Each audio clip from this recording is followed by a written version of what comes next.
वाली एवं संपूर्ण पापों का हरण करने वाली है। इसी एकादशी से चातुर्मास्य व्रत भी प्रारंभ होता है। इसी दिन से भगवान विष्णु क्षीर सागर में शेषनाग की शैया पर तब तक शयन करते हैं जब तक कार्तिक शुक्ल महीना की एकादशी नहीं आ जाती है। आषाढ़ महीना के शुक्ल पक्ष की पूर्णिमा को गुरु पूर्णिमा अथवा व्यास पूर्णिमा कहते हैं। इस दिन लोग अपने गुरु के पास जाते हैं तथा उच्चासन पर बैठाकर माल्यार्पण करते हैं तथा पुष्प, फल, वस्त्र आदि गुरु को अर्पित करते हैं। ये गुरु पूजन का दिन होता है जिसकी प्रथा प्राचीन काल से चली आ रही है। इस तरह से संपूर्ण आषाढ़ महीना साधना का पर्व है जिसका सभी को लाभ उठाना चाहिए। आषाढ़ महीना की संकष्टी चतुर्थी के दिन पढ़ी जाती है पौराणिक व्रत कथा जानिए। इस वर्ष 17 जून 2022 शुक्रवार के दिन आषाढ़ महीना के कृष्ण पक्ष की संकष्टी चतुर्थी पड़ रही है।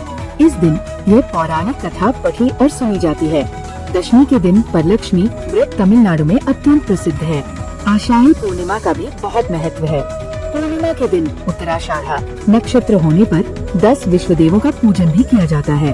पूर्णिमा के दिन खाद्य का दान करने से विवेक तथा बुद्धि प्राप्त होती है। आइए आप भी जान लीजिए आषाढ़ महीना की चतुर्थी व्रत की कथा। इस व्रत की कथा के अनुसार द्वापर युग में महिष्मती नगरी का महिजित नामक राजा था। वह बड़ा ही पुण्यशील और प्रतापी राजा था। वह अपनी प्रजा का पालन पुत्रवत करता था, किंतु संतान विहीन होने के कारण उसे राजमहल का वैभव अच्छा नहीं लगता था। वेदों में निसंतान का जीवन व्यर्थ माना गया है। यदि संतान विहीन व्यक्ति अपने पितरों को जल दान देता है तो उसके पितृगण उस जल को गर्म जल के रूप में ग्रहण करते हैं। इसी ऊहापोह में राजा का बहुत समय व्यतीत हो गया। उन्होंने पुत्र प्राप्ति के लिए बहुत से दान, यज्ञ आदि कार्य किए, फिर भी राज को पुत्रोत्पत्ति न हुई। जवानी ढल गई और बुढ़ापा आ गया, किंतु वंश वृद्धि न हुई। तदनंतर राजा ने विद्वान ब्राह्मणों और प्रजाजनों से इस संदर्भ में परामर्श किया। राजा ने कहा कि हे ब्राह्मणों तथा प्रजाजनों, हम तो संतानहीन हो गए, अब मेरी क्या गति होगी? मैंने जीवन में तो किंचित भी पाप कर्म नहीं किया। मैंने कभी अत्याचार द्वारा धन संग्रह नहीं किया। मैंने तो सदैव प्रजा का पुत्रवत पालन किया तथा धर्माचरण द्वारा ही पृथ्वी शासन किया।